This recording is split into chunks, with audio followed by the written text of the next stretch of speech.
This aspiring pom-pom mom could pass as a member of an airport ground crew directing incoming traffic. Such personnel was needed last Sunday when flying footballs formed holding patterns above NFL stadiums throughout the day.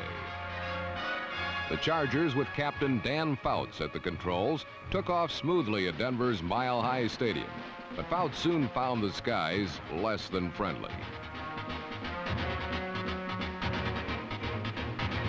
Denver intercepted Fouts 3 times, but he's the kind of pilot who laughs at danger by throwing caution to the wind and scoring passes to receivers like Charlie Joyner, number 18.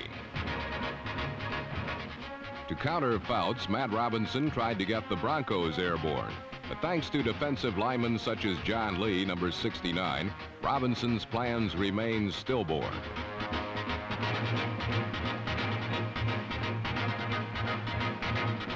San Diego's 6 sacks made it a bumpy ride for the Broncos, who also found the airways congested by ball hawks like Glenn Edwards, number 27, who registered 2 of the Chargers' 6 interceptions. Edwards traveled 68 yards with one of them to ensure a 30-13 Chargers win. Propelled by high-octane pass offense and pass defense, the Chargers made it impossible for the Broncos to get off the ground. In Seattle, the only person who couldn't get off the ground was the Patriots' Horace Ivory, number 23, who raced 20 yards for a touchdown. Otherwise, ground travel was strictly outmoded in the Kingdome. Jim Zorn threw 4 touchdown passes, 2 of them to Steve Largent, number 80. But if Zorn and Largent were the Seahawks version of the Concorde, Steve Grogan and Stanley Morgan, number 86, provided the Patriots with a stealth bomber.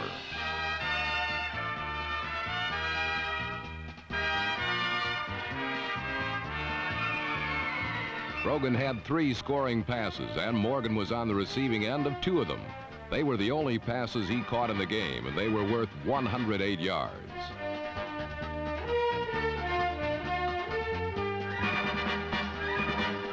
To bring the Patriots from behind, however, Grogan eschewed the supersonic Morgan in favor of a single prop, 6'7" tight end Don Hasselbeck, number 80.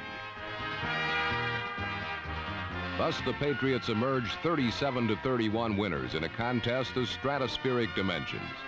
The more down-to-earth Houston Oilers began to blossom into division contenders. Against the Colts, defenders like Mike Stensrud, number 67, grounded Burt Jones.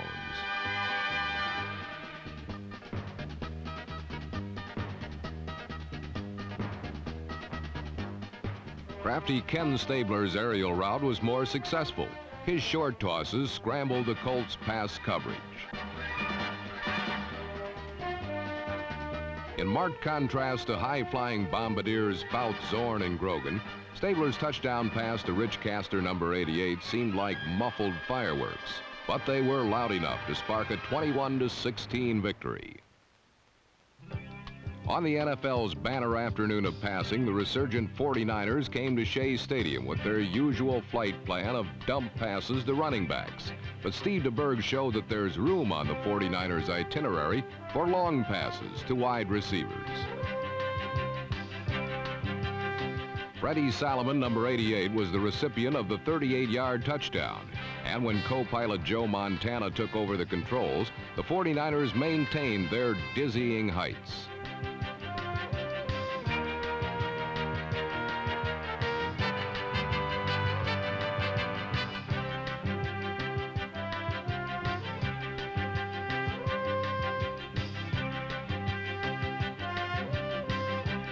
Dwight Clark, number 87, caught both of Montana's touchdown strikes, though on the first, Clark was forced to make a crash landing.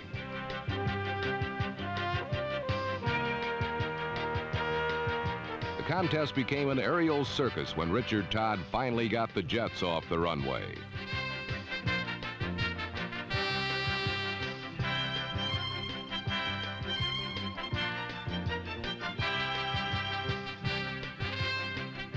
Despite an NFL record 42 completions and 3 touchdown passes, Todd could not steer the Jets to victory.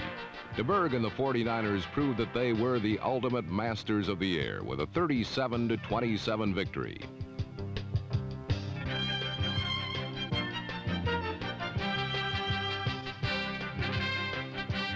There was Rickenbacker, Lindbergh, McConnell, and Smilin' Jack. Now there is Steve DeBerg. With him, the undefeated 49ers are flying high. But the sky is heavy with traffic, and plenty of dogfights loom ahead in this pass-happy NFL season. The great offensive explosion of 1980 is popping out all over, even in Oakland, where the Raiders were supposed to be in a down cycle. The silver and black ones are up to their old sticky tricks and spreading it on pretty thick. They possess the AFC's second-ranked offense, 2 places ahead of this week's opponent, the equally tricky Buffalo Bills. Quarterback Joe Ferguson is off to the slickest start in his 8-year NFL career, now that head coach Chuck Knox has provided the proper environment. You see, Buffalo Joe could always air it out with the best. Now he has wideout Jerry Butler, number 80, to track his missiles far downrange. Knox also opened up his own conservative playbook to include the shotgun formation, which suits Joe and Jerry quite nicely.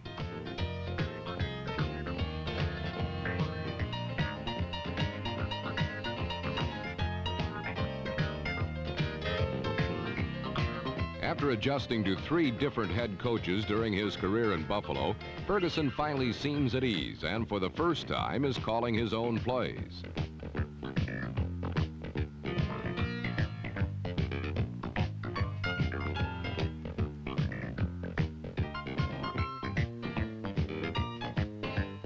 A repeat of this touchdown pass to Frank Lewis shows Ferguson had the savvy to read blitz and the skill to unload just in time.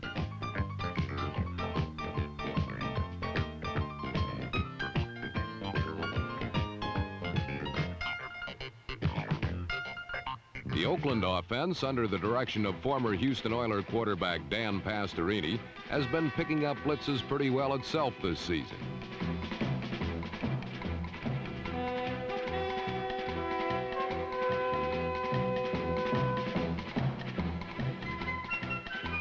Much has been made of Oakland's love for the passing game, but suddenly the Raiders also have a robust running game thanks to newly acquired Kenny King, number 33. An ex-Oklahoma Sooner, King was overshadowed by Billy Sims in college and Earl Campbell during his rookie season in Houston.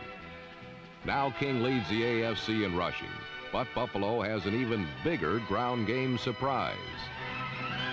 Behind a remodeled offensive line, including well-traveled Conrad Dobler at guard and a rookie runner from Auburn named Joe Cribbs, number 20, the Bills have gone from the worst rushing team in their conference last season to the best after 3 games of 1980.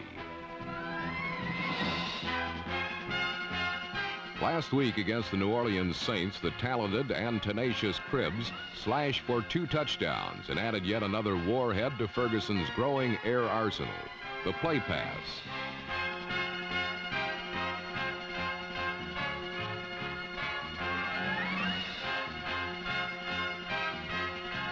When the smoke cleared, Buffalo Joe had thrown for 3 touchdowns. The Bills had rolled up over 400 total yards, and shell-shocked New Orleans was reeling from its 3rd straight defeat, this time 35-26.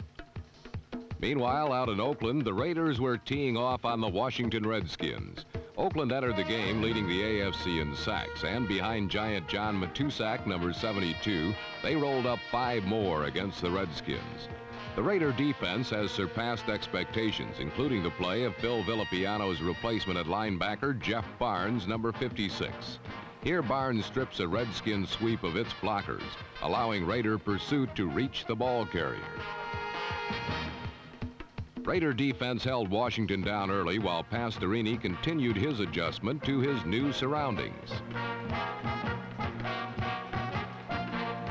Targets like tight end Dave Casper have made the transition smoother than anticipated. But the real reason for Oakland's fast start this season is the refurbished running attack. Kenny King rolled up 137 yards rushing, then gave his backup, Arthur Whittington, a chance. Whittington scampered down the sideline for 42 yards in a 24-21 victory over Washington. The Pride and Poise boys are pleased with their 2-1 record, but this Sunday things get tougher. So far, the Buffalo Bills have done them one better.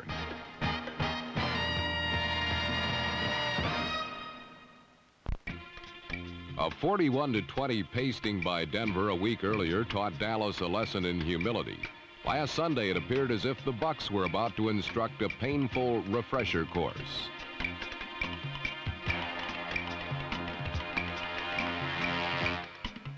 Doug Williams and Jimmy Giles exploited the NFL's most inexperienced secondary. Then Danny White did a little exploiting of his own to cut Tampa's lead to 17-14 by halftime.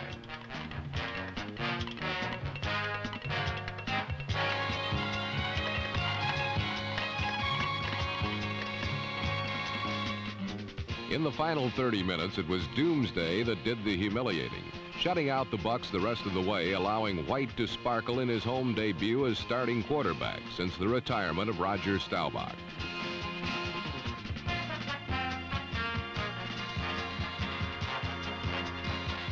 Number 11 brought his Cowboys back the way number 12 used to, firing a pair of second-half touchdown passes to number 89, Billy Joe Dupree. It was White who rekindled the memories of Captain Comeback and previously undefeated Tampa Bay, who learned the lesson this time, 28-17.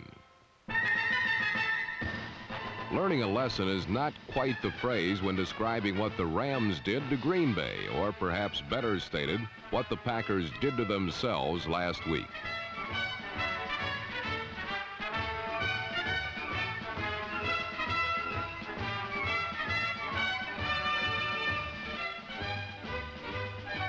In the second quarter alone, Los Angeles scored 37 points, their highest 15-minute total in 30 years, largely due to 5 interceptions, all converted to touchdowns.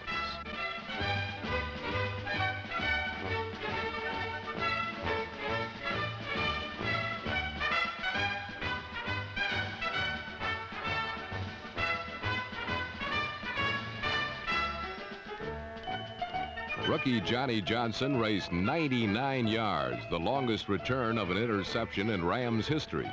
Then shortly thereafter, veteran Rod Perry duplicated the feat, this time from merely 83 yards away.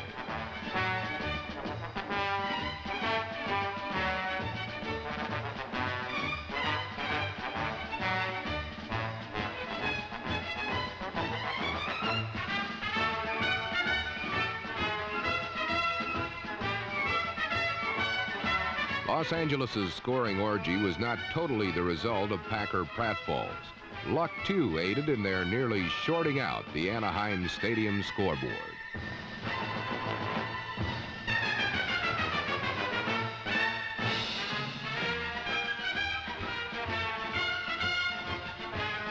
Underneath it all was the simple fact that the Rams were clearly the superior team.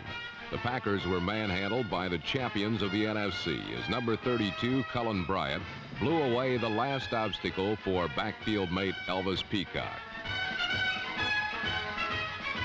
The Rams executed well, and Green Bay, well, they were executed, 51-21. While the Pack is apparently withering like an aging old man, their divisional rival Lions are experiencing a rebirth, growing up in strength and confidence. It is Billy Sims who receives the credit for Detroit's renaissance, yet it is the return of previously injured John Woodcock, number 77, and the inspired play of other Lion defenders that deserves a share of the acclaim. The surging Lions took another confidence-building step in their home opener against St. Louis, allowing Jim Hart and his Cardinals only one brief moment of success. Mel Gray's 63-yard score was St. Louis's lone tally, as Detroit is yet to surrender a single second-half point in 1980. First-year sensation Billy Sims, bidding to become the first NFL rookie to rush for 100 yards in each of his first 3 games, fell just short with 95.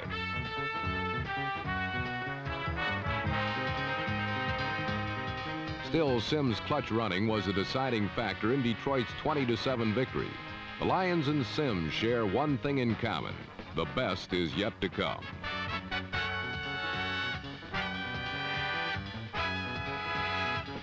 Hopes were high in Atlanta as well, as the Falcons were coming off a promising 37-21 upset victory over the Patriots. Against the Dolphins, Steve Bartkowski guided Atlanta to a 17-3 fourth quarter lead, and then it happened. Bob Griese came off the bench to fire two scoring tosses to tie it late in the game.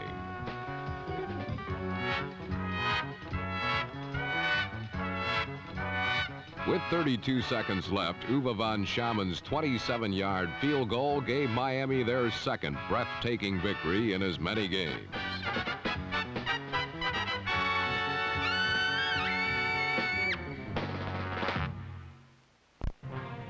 Cincinnati's fiery Forrest Gregg finally tasted victory last week after his team had lost its first two games on last-minute mistakes. This time it was world champion Pittsburgh who made the errors. 6 Steeler turnovers in all, as the upset-minded Bengals jumped out to a fast 10-0 first quarter lead. Quarterback Ray Griffin, number 44, stole Terry Bradshaw's third pass of the game for 6 points.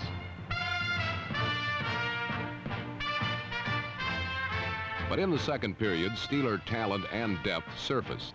Jim Smith, number 86, has replaced injured star receiver John Stallworth, and the Pittsburgh air attack obviously hasn't skipped a beat. After Smith showcased the riches of Steeler reserves, Bradshaw teamed with Lynn Swann for a 68-yard touchdown trip that was the longest reception of Swann's fine career.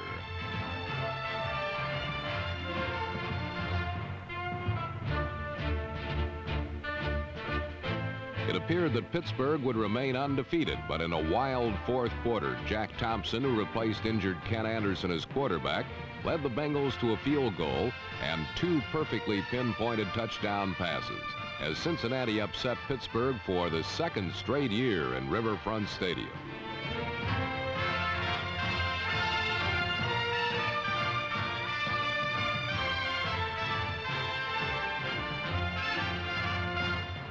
With the 30-28 victory, the Bengals knocked the Steelers from the ranks of the undefeated and gave Forrest Gregg his initial victory as Cincinnati head coach.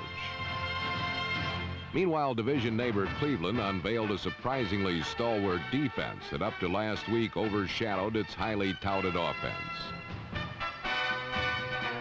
Against Kansas City, the heretofore disappointing Browns showed a strong pass rush and allowed the Chiefs only a single touchdown. A beauty from Steve Fuller to tight end Tony Samuels, number 81.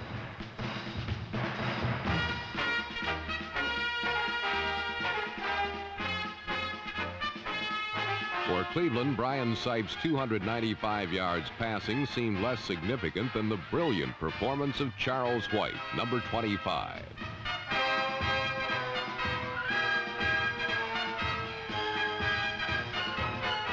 With 159 total yards and 2 touchdowns, the heralded rookie runner from USC finally showed the stuff that made him Cleveland's #1 draft choice and last year's Heisman Trophy winner.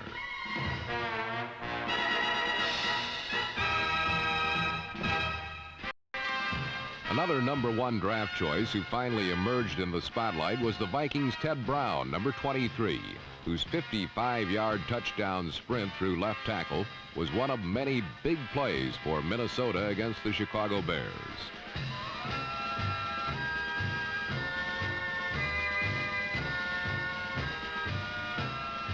The second year back from North Carolina State ran for 113 yards and 2 touchdowns, one more than he scored the entire season of '79, and gave the Vikings reason to hope they finally found a running attack.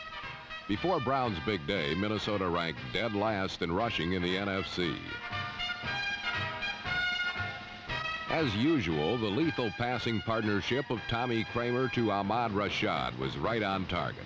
Rashad fingertipped this floater and took it 76 unimpeded yards.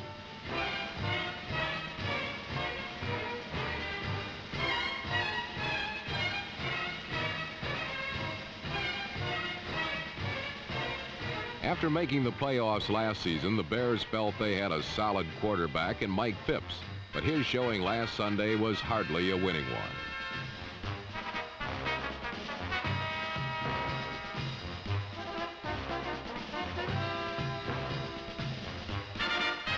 Phipps was replaced early by Vince Evans, who paced the Bears to 2 fourth-quarter scores. The last, an 89-yarder to fleet Ricky Watts, number 80, who easily outdistanced the Vikings secondary.